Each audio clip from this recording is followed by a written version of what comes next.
Sir ಹೇಗಿದ್ದೀರಿ sir? ಈಗ ಪರವಾಗಿಲ್ಲ, ಆರೋಗ್ಯ ಸುಧಾರಣೆ ಆಗ್ತಾ ಇದೆ. ಒಂದು ವಿಚಾರ ನಿಮಗೆ ನಾನು ತಿಳಿಸ್ಬೇಕು. ಈಗ ನಾನು ನಿನ್ನೆ ಕೇರಳಕ್ಕೆ ಹೋಗಿದ್ದೇನೆ. ಕೇರಳಲ್ಲಿ 20-20 ಗೆಲ್ತೀವಿ. ಎಲ್ಲ ಸಾಧ್ಯತೆ ಇದೆ. ಕೇರಳದಲ್ಲಿ, ತಮಿಳುನಾಡಿನಲ್ಲಿ ಭಾರತೀಯ ಜನತಾ ಪಕ್ಷದವರು ಒಂದು ಸ್ಥಾನನೂ ಕೂಡ ಗೆಲ್ಲಲ್ಲ. ಪಾಂಡಿಚೇರಿ ಇಲ್ಲ, ಆಂಧ್ರ ಇಲ್ಲ, ಹೌದು, ಆಂಧ್ರ ಇಲ್ಲ, ಕೇರಳ ಇಲ್ಲ, ತೆಲಂಗಾಣದಲ್ಲೂ ಕೂಡ ಕಡಿಮೆ. ತೆಲಂಗಾಣ ಒಂದು 12 ನಾವು ಬರ್ತೀವಿ ಅಂತ ನಮ್ಮವ್ರು ಹೇಳ್ತಾ ಇದ್ದಾರೆ. ಇಲ್ಲಿ ಕರ್ನಾಟಕ ನನ್ನ ಲೆಕ್ಕಾಚಾರ 20 ಸೀಟು ಈಗ ನಾವು ಮುಟ್ತೀವಿ. ಈಗ ನಾನು ಹೇಳ್ತಾ ಇದ್ದಲ್ಲ, ನಾನು ಯಾವಾಗಲೂ ಹೇಳ್ತಿದ್ದೆ ಈ ಸಾರಿ 15-20 ಗೆಲ್ಬೋದು ಅಂತ. ಈಗ ನಾವು ಪ್ರವಾಸ ಮಾಡಿ ಪ್ರಚಾರ ಮಾಡಿದ್ಮೇಲೆ ಗೊತ್ತಾಗ್ತಾ ಇದೆ 20ಕ್ಕಿಂತ ಜಾಸ್ತಿ ಗೆಲ್ತೀವಿ ನಾವು ಅಂತಕ್ಕಂಥ ವರದಿನೂ ಹಂಗ ಥರ ಬರ್ತಾ ಇದೆ. ಮತ್ತೆ ನಾವು ಕೂಡ ಜನರ ನಾಡಿ ಮಿಡ್ತ ನೋಡಿದಾಗ 20ಕ್ಕಿಂತ ಹೆಚ್ಚು ಸ್ಥಾನ ಗೆಲ್ತೀವಿ ಅಂತ ಅನ್ಸುತ್ತೆ. ಆಮೇಲೆ ಮೋದಿಯಲ್ಲಿ ಎಲ್ಲೂ ಕಾಣ್ತಾರ ಸರ್. ನವನೀತ್ ರಾಣಾ ಅಂತ ಹೇಳಿ ಬಿಜೆಪಿ ಕ್ಯಾಂಡಿಡೇಟು, ಅವ ಎಮ್ಮನೇ ಹೇಳಿರ್ತಕ್ಕಂಥದ್ದು, ಬಿಜೆಪಿ ಕ್ಯಾಂಡಿಡೇಟ್ ಹೇಳಿರ್ತಕ್ಕಂಥದ್ದು. ನಾವ್ ಹೇಳೋದಕ್ಕಿಂತ ಆ ಎಮ್ಮ ಹೇಳಿರ್ತಕ್ಕಂಥದ್ದು ಮೋದಿಯವರ ಅಲೆ ಇಲ್ಲ, ಅದರಿಂದ ನೀವು ಎಚ್ಚರಿಕೆಯಿಂದ ಕೆಲಸ ಮಾಡಬೇಕು ಅಂತ ಕಾರ್ಯಕರ್ತರಿಗೆ ಹೇಳಿದ್ದಾರೆ. ದಟ್ ಶೋಸ್ ಎಲ್ಲೂ ಕೂಡ ಇಡೀ ದೇಶದಲ್ಲಿ, ಮಹಾರಾಷ್ಟ್ರದಲ್ಲಿ ಇಲ್ಲ ಅಂತಂದ್ರೆ ಇಡೀ ದೇಶದಲ್ಲಿ ಇಲ್ಲ ಅಂತ ಆಗತ್ತೆ. ಕರ್ನಾಟಕದಲ್ಲಿ ಇಲ್ವೇ ಇಲ್ಲ, ಬೇರೆ ಕಡೆನೂ ಕೂಡ ಮೋದಿ ಅಲೆ ಇಲ್ಲ.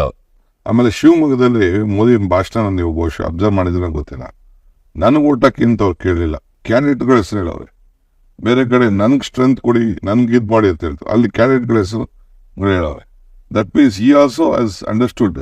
ಈಗ ಇದಕ್ಕೆ ಹೋಗಿದೆ ಸರ್, ಬೆಳಗಾಂಗೆ ನಾಮಿನೇಷನ್ ಫೇಲ್ ಮಾಡೋಕ್ಕೆ. ಆಮೇಲೆ ಶಿವಮೊಗ್ಗ ಹೋಗಿದ್ದೆ ನಿನ್ನೆ.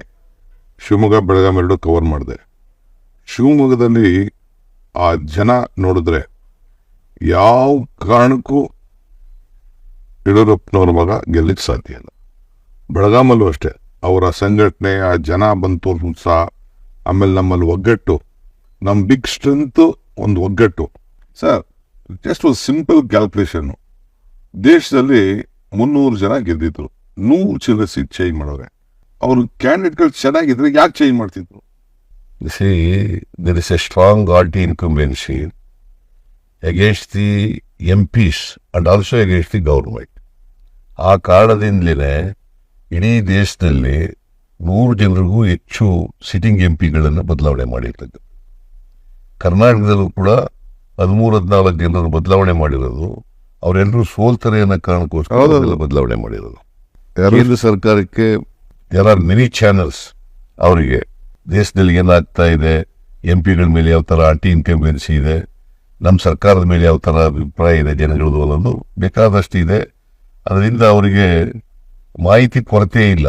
ಅವ್ರಿಗೆ ಮಾಹಿತಿ ಸಿಕ್ಕೇನೆ ಅವರು ಈ ಸಾರಿ 200-220 ಗೆಲ್ಬೋದು ಅಂತ ಅವರ ಲೆಕ್ಕಾಚಾರ ಇದೆ. ಬಿಜೆಪಿ ಕಾರ್ಯಕರ್ತರಿಗೆ ಸ್ವತಃ ನರೇಂದ್ರ ಮೋದಿಯವರಿಗೆ ಗೊತ್ತಾಗಿದೆ, ಜನಗಳು ಅವರ ಅಭಿಪ್ರಾಯ ಏನು ಅಂತಕ್ಕಂಥದ್ದು ಗೊತ್ತಾಗಿದೆ.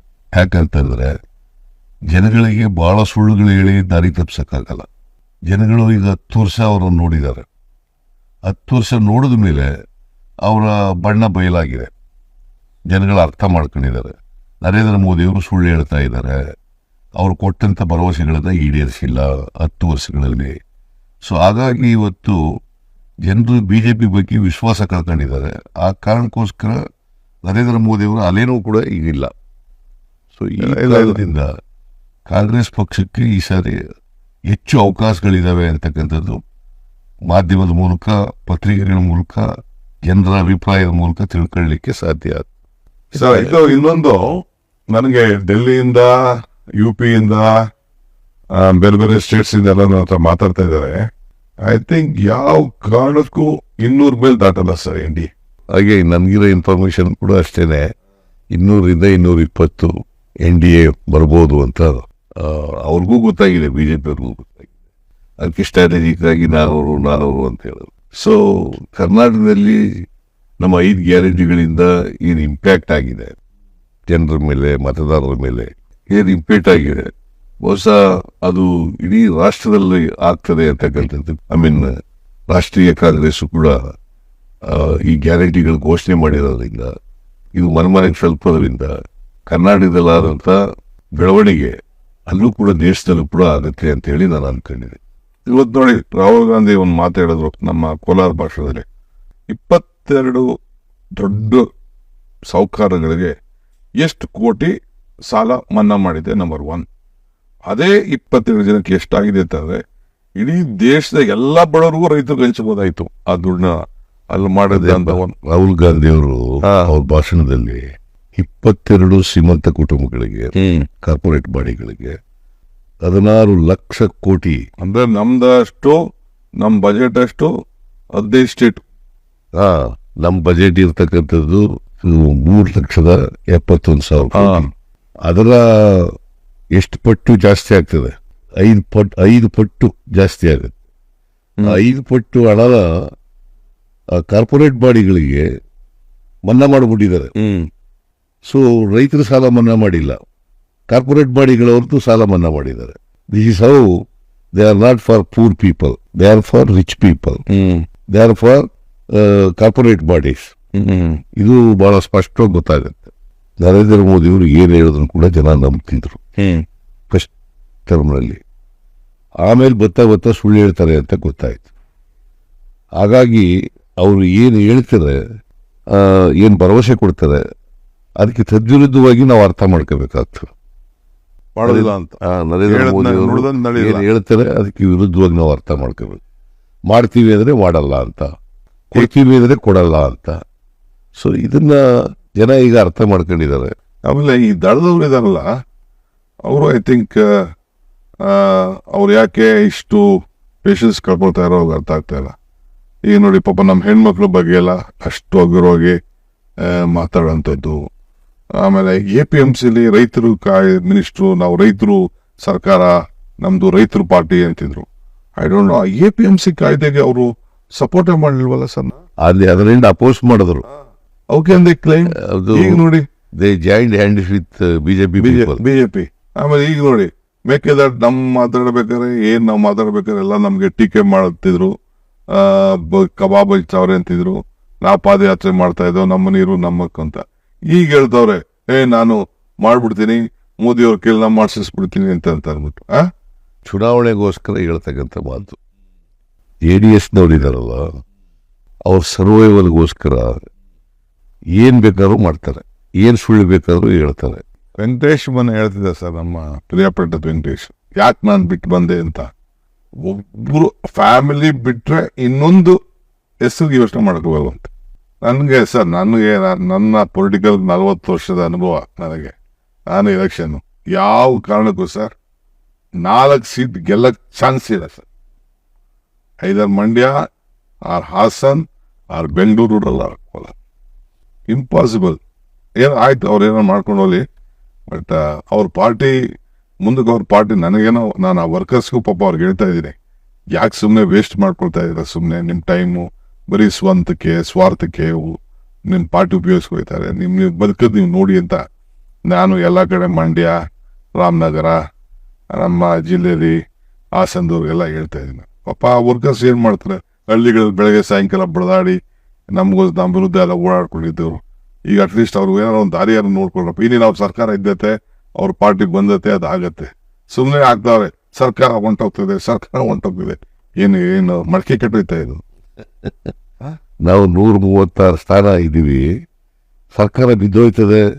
ದೇವೇಗೌಡರು ಅಂತವ್ರು ಇಷ್ಟೊಂದು ಅನುಭವ ಇರ್ತಕ್ಕಂಥವ್ರು ಸರ್ಕಾರ ಬೀಳ್ತದೆ ಅಂತಕ್ಕಂಥ ಮಾತುಗಳು ಆಡ್ತಾ ಇರೋದಿದೆಯಲ್ಲ, ಅದು ಚುನಾವಣಾ ಗಿಮಿಕ್ಕು ಮತ್ತೆ ಸ್ಟ್ರಾಟಜಿ ಅಷ್ಟೇ. ಈಗ ಕರ್ನಾಟಕದಿಂದ 25 ಜನ MP ಗೆದ್ದರು.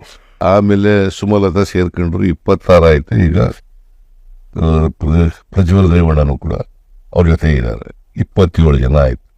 ಒಂದು ದಿನ ಇಷ್ಟೆಲ್ಲ ಅನ್ಯಾಯಗಳಾಗ್ತಾ ಇದ್ರು ಕೂಡ ಕರ್ನಾಟಕಕ್ಕೆ ಒಬ್ಬ ಬಾಯಿ ಬಿಡ್ಲಿಲ್ಲ, ಒಬ್ಬ ಲೋಕಸಭಾ ಸದಸ್ಯ ಬಾಯಿ ಬಿಡ್ಲಿಲ್ಲ, ಎಕ್ಸೆಪ್ಟ್ DK ಸುರೇಶ್ ಬಿಟ್ರೆ ಇನ್ಯಾರು ಕೂಡ ಮಾತಾಡಲಿಲ್ಲ.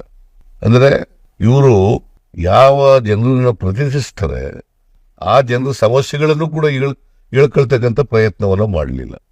ಸೊ ಹಾಗಾಗಿ ಅಲ್ಲ ಒಂದು ಸರ್, ಹೌದೇ ಗೌರ್ಮೆಂಟ್ ಇತ್ತಲ್ಲ, ಎಲ್ಲ ಹೋಗಿ MP ಗಳು ಅಟ್ಲೀಸ್ಟ್ ಆಸ್ ಪಾರ್ಲಿಮೆಂಟಲ್ಲಿ ಬೇಡ ಪ್ರೈಮ್ ಮಿನಿಸ್ಟರ್ ಹೋಗಿ ನಮ್ ಸರ್ಕಾರ ಇದೆ ದುಡ್ಡು ಕೊಡಿ ಅಂತ ಅವ್ರ ಸರ್ಕಾರಕ್ಕೆ ದುಡ್ಡು ಕೊಡ್ಸಿಲ್ವಲ್ಲ ಇವರು. ಈಗ ಇಷ್ಟೆಲ್ಲ ಆಯ್ತಲ್ಲ, ಮಹದಾಯಿ ಯೋಜನೆಯಲ್ಲಿ ನೋಟಿಫಿಕೇಶನ್ ಎಲ್ಲ ಆಗಿದೆ. ಟ್ರಿಬ್ಯುನಲ್ ಅವರು ಕೂಡ ವರದಿ ಕೊಟ್ಟಿದ್ದಾರೆ, ಸುಪ್ರೀಂ ಕೋರ್ಟ್ ಅವರು ಕೂಡ ಸ್ಟೇ ಕೊಟ್ಟಿಲ್ಲ. ಎನ್ವೈರ್ಮೆಂಟ್ ಕ್ಲಿಯರೆನ್ಸ್ ಮಾಡಬೇಕು, ಅದು ಕೇಂದ್ರ ಸರ್ಕಾರ ಮನಸ್ಸು ಮಾಡಿದ್ರೆ ಒಂದ್ ದಿನದಲ್ಲಿ ಆಗ್ತಕ್ಕಂಥ ಕೆಲಸ. ಮೇಕೆದಾಟು ಇದೆಯಲ್ಲ, ಇವತ್ತು ಕುಡಿಯ ನೀರಿನ ಯೋಜನೆ, ಅದು ಬ್ಯಾಲೆನ್ಸಿಂಗ್ ರಿಸರ್ವಾಯರ್. ಅದರಿಂದ ತಮಿಳುನಾಡಿಗೇನು ಲಾಸ್ ಇಲ್ಲ, ಏನ್ ತೊಂದರೆ ಆಗೋದಿಲ್ಲ. ನಮ್ಮ ಪ್ರದೇಶದಲ್ಲಿ ಕರ್ನಾಟಕದ ಒಳಗಡೆ ಕಟ್ತಾ ಇರ್ತಕ್ಕಂಥ ಡ್ಯಾಮ್ ಅದು. ಅವ್ರಿಗೇನು ಟ್ರಿಬ್ಯುನಲ್ ಏನು ಹೇಳಿದೆ, 177.25 TMC ಆಫ್ ವಾಟರ್ ನಾರ್ಮಲ್ ಇಯರ್ನಲ್ಲಿ ನೀರು ಬಿಡಬೇಕು. ಅದು ಬಿಟ್ಟ ಮೇಲೆ ಇನ್ನೇನಿದೆ ಅವ್ರಿಗೆ? ನಾರ್ಮಲ್ ಇಯರ್ನಲ್ಲಿ 177.25 TMC ನೀರು ಬಿಟ್ಬಿಟ್ಟ ಮೇಲೆ ಅಷ್ಟು ಮಾತ್ರ ಕೇಳಲಿಕ್ಕೆ ಅವ್ರಿಗೆ ಹಕ್ಕಿರ್ತಕ್ಕಂಥದ್ದು.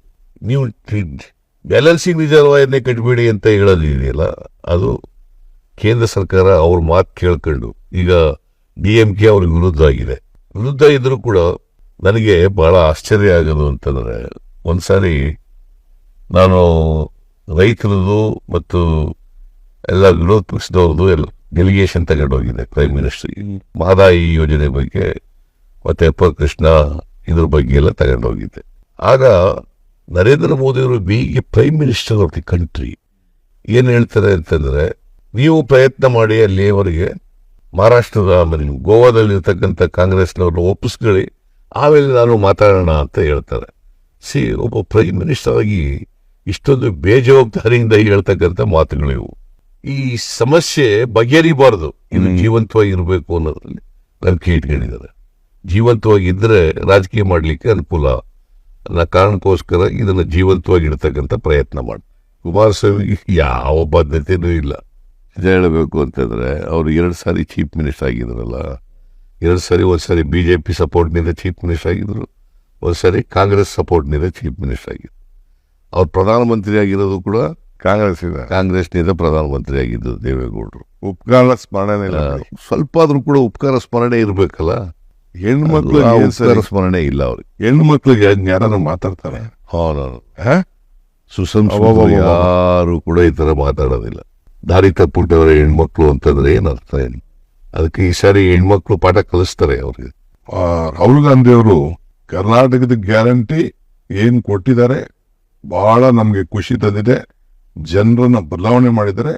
ಇದನ್ನ ನೋಡಿ ನಾನು ಖರ್ಗೆ ಅವರಿಬ್ರು ಸೇರಿ ಸೆಂಟ್ರಲ್ ಗವರ್ಮೆಂಟ್ ಗ್ಯಾರಂಟಿ ಮಾಡ್ತಾ ಇದೀವಿ ಅಂತ.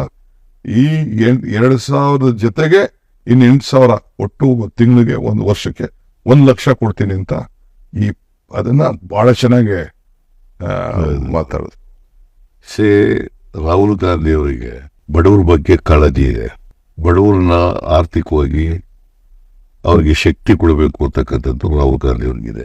ಅದು ಯಾರಿಗೆ ಕಮಿಟ್ಮೆಂಟ್ ಇರ್ತದೆ, ಯಾರಿಗೆ ಈ ದೇಶದ ಸಮಸ್ಯೆಗಳ ಬಗ್ಗೆ ಕ್ಲಾರಿಟಿ ಇರ್ತದೆ, ಅವ್ರು ಮಾತ್ರ ಈ ಥರದ ಪರಿಹಾರ ಕೊಡಲಿಕ್ಕೆ ಪ್ರಯತ್ನ ಮಾಡ್ತಾರೆ.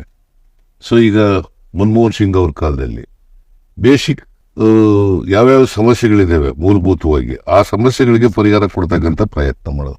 ಫುಡ್ ಸೆಕ್ಯೂರಿಟಿ ಆಕ್ಟ್ ಮಾಡಿದ್ರು, ರೈಟ್ ಟು ಎಜುಕೇಶನ್ ಮಾಡಿದ್ರು, ನೋಡಿ ನಾವು ರೈಟ್ ಟು ಇನ್ಫಾರ್ಮೇಶನ್ ಮಾಡಿದ್ರು. ಸರ್, ಫುಡ್ ಸೆಕ್ಯೂರಿಟಿ ಆಕ್ಟ್ ನಾವು ಮಾಡ್ದೋ, ಅವ್ರು ಹೇಳೋರೆ ಇನ್ನು 5 ವರ್ಷ ಕೊಡ್ತೀನಿ ಅಂತ. ಮಾಡಿದವ್ರು ನಾವು, ಕಾನೂನು ತಂದಿರೋ ನಾವು. ಅಂದ್ರೆ ಇನ್ನು 5 ವರ್ಷ ಮುಂದುವರಿಸ್ತೀವಿ ಅಂತ, 5 ವರ್ಷದ ಮೇಲೆ ನಿಲ್ಲಿಸ್ಬಿಡ್ತೀವಿ ಅಂತಲ್ಲ, ಕಾನೂನೇ ಮಾಡಿದೀವಲ್ಲ. ಕಾನೂನೇ ಮಾಡಿದೀವಿ. ಫುಡ್ ಸೆಕ್ಯೂರಿಟಿ ಲಾ ಮಾಡಿರ್ತಕ್ಕಂಥದ್ದು. ಈ ದೇಶದ ಜನರು ಯಾರು ಕೂಡ ಹಸಿವಿನಿಂದ ನರಳಬಾರದು ಅನ್ನೋದು ಫುಡ್ ಸೆಕ್ಯೂರಿಟಿ ಆಕ್ಟ್ ಹಿಂದೆ ಇರ್ತಕ್ಕಂಥ ಉದ್ದೇಶ. ಈ ಉದ್ದೇಶನ ಸಫಲ ಮಾಡೋದ್ರಲ್ಲಿ ಕಾಂಗ್ರೆಸ್ ಪಾರ್ಟಿ ಪ್ರಾಮಾಣಿಕವಾಗಿ ಪ್ರಯತ್ನ ಮಾಡ್ತದೆ. ಈ ಬಿಜೆಪಿಯವರು ವೋಟ್ಗೋಸ್ಕರ ಮಾಡ್ತಾ ಇರ್ತಕ್ಕಂಥ. ಆಮೇಲೆ ಯೂತ್ಸ್ಗೆ ನಮ್ಮ ಪಾರ್ಟಿಯವ್ರು ಏನೋ ಒಂದು ಮಾಡಿದ್ದಾರೆ, 1 ಲಕ್ಷ ಕೊಡ್ತೀವಿ ವರ್ಷಕ್ಕೆ ಅಂತ. ಅದು ಒಳ್ಳೆ ಸ್ಕೀಮೆ. ಅಪ್ರೆಂಟಿಸ್ಶಿಪ್ ಕೊಟ್ಟು ಪ್ರೈವೇಟ್ ಅಲ್ಲಿ PUCಗಳಲ್ಲಿ ಮಾಡಿಸ್ಬಿಟ್ಟು ಸಮಾಜಕ್ಕೆ ಅವ್ರನ್ನ ತಯಾರು ಮಾಡಿ 1 ಲಕ್ಷ ಕೊಡ್ತೀವಿ ಅಂದ್ರೆ 8,000 ರೂಪಾಯಿ ಕೊಡ್ತೀವಿ, 8,500 ರೂಪಾಯಿ. ಈಗ ಅದು ಒಂದು ಒಳ್ಳೆ ಸ್ಕೀಮು. ಆಮೇಲೆ ಹೆಲ್ತ್ ಸರ್ 25 ಲಕ್ಷದವರೆಗೂ ಹೆಲ್ತ್ ಇನ್ಶೂರೆನ್ಸ್ ಕವರ್ ಆಗಂಗೆ ಬಹುಶಃ ಯಾರಿಗೂ ಕೂಡ ಇನ್ನು ಮುಂದಕ್ಕೆ ಹೆಲ್ತ್ ಅಲ್ಲಿ ದುಡ್ಡು ಕಟ್ಟಂಗಿಲ್ಲ. ಅದೊಂದು ಒಳ್ಳೆ ಸ್ಕೀಮು. ರೈತರಿಗೆ ಮಿನಿಮಮ್ ಸಪೋರ್ಟ್ ಪ್ರೈಸ್ ಇದೆಯಲ್ಲ, ಅದನ್ನ ಸ್ವಾಮಿನಾಥನ್ ವರದಿ ಶಿಫಾರಸ್ ಮಾಡಿದ್ದಾರೆ, ಆ ಶಿಫಾರಸನ್ನ ಒಪ್ಪಿಕೊಂಡು ಅದರ ಪ್ರಕಾರ ಮಾಡೋದ್ರಿಂದ ರೈತರಿಗೆ ಎಷ್ಟು ಖರ್ಚಾಗಿರ್ತದೆ, ಉತ್ಪಾದನಾ ವೆಚ್ಚ ಎಷ್ಟಿರ್ತದೆ, ಅದ್ರ ಮೇಲೆ 50% ಕೊಡೋದ್ರಿಂದ ರೈತರು ಬಹಳ ಖುಷಿ ಆಗ್ತಾರೆ, ರೈತರಿಗೆ ನಷ್ಟ ಆಗೋದಿಲ್ಲ. ಅವ್ರು ಆದಾಯ ಡಬಲ್ ಮಾಡ್ತೀನಿ ಅಂತ ಹೇಳಿದ್ರು, ಅದ್ಯಾಕೆ ಅದಕ್ಕೆ ಕೈ ಹಾಕಲಿಲ್ಲ ನನಗೆ ಅರ್ಥ ಆಗ್ತಿಲ್ಲ. ಇಲ್ಲ ಪ್ರಯತ್ನನೇ ಮಾಡಲಿಲ್ಲ ಅವರು. ತಿರ್ಗಾ ನೋಡಿ ರೈತರ ಉತ್ತರ ಕರ್ನಾಟಕದ ಉತ್ತರ ಭಾರತದಲ್ಲಿ ಗಲಾಟೆ ಮಾಡ್ತಾರೆ.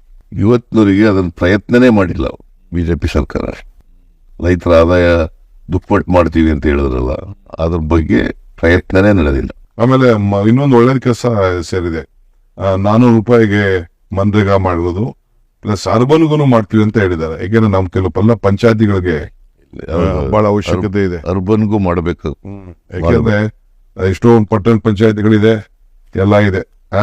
ಪಾರ್ಟಿಯವರು ಇದೊಂದು MSP ಬಗ್ಗೆ ಅನೌನ್ಸ್ಮೆಂಟ್ ಮಾಡಿದ್ದಾರೆ. ಆಮೇಲೆ ರೈತರ ಸಾಲ ಮನ್ನದ ಬಗ್ಗೆ ಬಹಳ ದೀರ್ಘವಾಗಿ ಇವತ್ತು ಮನಮೋಹನ್ ಸಿಂಗ್ ಅವರು ಮಾಡದಂತ ಇದು ತಲುಪಿದ ವಿಚಾರ ಕೂಡ ಇವತ್ತು ಪ್ರಸ್ತಾವನೆ ಬಂತು. ಮನಮೋಹನ್ ಸಿಂಗ್ ಅವ್ರ ಕಾಲದಲ್ಲಿ ರೈತರ ಸಾಲ 72,000 ಕೋಟಿ ಸಾಲ ಮನ್ನಾ ಮಾಡಿದ್ರು. ಅವತ್ತು ಮನಮೋಹನ್ ಸಿಂಗ್ ಅವರು 12 ವರ್ಷಗಳ ಹಿಂದೆ ಮಾಡಿದ್ದು. ಈಗ 16 ಲಕ್ಷ ಕೋಟಿ ರೂಪಾಯಿಗಳನ್ನ ಕಾರ್ಪೊರೇಟ್ ಬಾಡಿಗಳಿಗೆ ಮನ್ನಾ ಮಾಡಿಬಿಟ್ಟಿದ್ದಾರೆ. ಅದನ್ನೇ ರೈತರ ಸಾಲ ಮನ್ನಾ ಮಾಡಲಿಕ್ಕೆ ಹಿಂದೇಟು ಹೊಡಿತಾ ಇದ್ದಾರೆ. ಸೊ ಅದಕ್ಕೋಸ್ಕರ ಕಾಂಗ್ರೆಸ್ ಪಕ್ಷ ಅಧಿಕಾರಕ್ಕೆ ಬಂದ್ರೆ ನಾವು ರೈತರ ಸಾಲ ಮನ್ನಾ ಮಾಡ್ತೀವಿ, MSP ಬಗ್ಗೆ ಕಾನೂನು ಮಾಡ್ತೀವಿ ಅಂತ ಇವನ್ನ ಈ ಕೊಟ್ಟಿರ್ತಕ್ಕಂಥ ಭರವಸೆಗಳಿದಾವಲ್ಲ, ಇವು ನಿಜಕ್ಕೂ ಕೂಡ ಜಾರಿ ಮಾಡಬೇಕಾಗಿರ್ತಕ್ಕಂಥವು ಮತ್ತು ಅದನ್ನ ರೈತರಿಗೆ ತಲುಪಿಸೋ ರೀತಿಯಲ್ಲಿ ಮಾಡಿದ್ರೆ ಬಹಳ ಅನುಕೂಲ ಆಗ್ತದೆ. ಇನ್ನೊಂದು ನಮ್ಮ ಮೇಲೆ ಒಂದು ಡೆವಲಪ್ಮೆಂಟ್ ಅಂತ ಮಾತಾಡ್ಸಿದ್ರೆ ಅಲ್ಲ, ನಾವು ಅವ್ರಿಗೆ ಅರ್ಥನೇ ಆಗ್ತಾ ಇಲ್ವೇನೋ. ಡೆವಲಪ್ಮೆಂಟ್ ಅಂದ್ರೆ ಈಗ 1.5 ಕೋಟಿ ಕುಟುಂಬ, we are almost lifting there from above the financial crisis.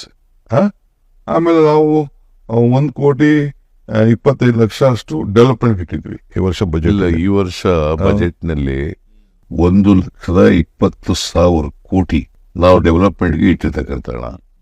ಅದರಲ್ಲಿ 52,000 ಕೋಟಿ ರೂಪಾಯಿ ಈ ಗ್ಯಾರಂಟಿ ಯೋಜನೆಗಳಿಗೆ, ಇನ್ನು 68,000 ಕೋಟಿ ರೂಪಾಯಿ ಡೆವಲಪ್ಮೆಂಟ್ಗೆ, ನೀರಾವರಿ ಇರ್ಬೋದು, PWD ಇರ್ಬೋದು, ರೂರಲ್ ಡೆವಲಪ್ಮೆಂಟ್ ಇರ್ಬೋದು, ಈ ಎಲ್ಲ ಕುಡಿಯ ನೀರಿಂದ ಇರ್ಬೋದು, ಇವಕ್ಕೆಲ್ಲಕ್ಕೂ ಕೂಡ ಸುಮಾರು 68,000 ಕೋಟಿ ಇಟ್ಟಿದ್ದೀವಿ. 5 ಗ್ಯಾರಂಟಿ ಯೋಜನೆಗಳನ್ನು ನಾವು ಇಂಪ್ಲಿಮೆಂಟ್ ಮಾಡಿದ್ದೀವಿ. ಅವು ಟಾರ್ಗೆಟೆಡ್ ಗ್ರೂಪ್ ಅನ್ನು ತಲುಪಿದಾವೆ. ಜನಗಳು ಅದರ ಫಲವನ್ನ ಈಗಾಗಲೇ ಪಡ್ಕೊಂಡಿದ್ದಾರೆ. ಸೊ ಈಗ ನಾವು ಮಾಡಬೇಕಾಗಿರ್ತಕ್ಕಂಥ ನಮ್ಮ ಕಾರ್ಯಕರ್ತರು, ಕಾಂಗ್ರೆಸ್ ಪಕ್ಷ ಕೇಂದ್ರದಲ್ಲಿ ಏನ್ ಮಾಡಿದೆ, ಏನೇನು ಅವರ ಮ್ಯಾನಿಫೆಸ್ಟೋದಲ್ಲಿ ಹೇಳಿದ್ದಾರೆ, ಈಗ ನ್ಯಾಯಪತ್ರ ಅಂತ ಹೇಳಿ ಹೊರಡಿಸಿದ್ದಾರೆ. ಆ ನ್ಯಾಯಪತ್ರದಲ್ಲಿ 25 ಗ್ಯಾರಂಟಿಗಳನ್ನ ಘೋಷಣೆ ಮಾಡಿದ್ದಾರೆ. ಆ 25 ಗ್ಯಾರಂಟಿಗಳಲ್ಲಿ 5 ಪ್ರಮುಖವಾದಂಥ ಗ್ಯಾರಂಟಿಗಳನ್ನ ಹೇಳಿದ್ದಾರೆ. ಇದನ್ನ ಮನೆ ಮನೆಗೆ ತಲುಪಿಸ್ತಕ್ಕಂಥ ಕೆಲಸವನ್ನು ನಮ್ಮ ಕಾರ್ಯಕರ್ತರು ಮಾಡಬೇಕು. ಯಾಕಂದ್ರೆ ಬಹಳ ಜನಕ್ಕೆ ಕೇಂದ್ರ ಸರ್ಕಾರದ ಈ ಗ್ಯಾರಂಟಿಗಳು ಇನ್ನೂ ಗೊತ್ತಾಗಿಲ್ಲ. ಗೊತ್ತಾಗೋ ರೀತಿಯಲ್ಲಿ ನಮ್ಮ ಕಾರ್ಯಕರ್ತರು ಮನೆ ಮನೆಗೆ ಹೋಗಿ, ನಾವು ಹಿಂದೆ ನಮ್ಮ ಗ್ಯಾರಂಟಿಗಳನ್ನ ತಲುಪಿಸ್ತವಲ್ಲ, ಗ್ಯಾರಂಟಿ ಚೆಕ್ಗೆಲ್ಲ ಸೈನ್ ಮಾಡಿ,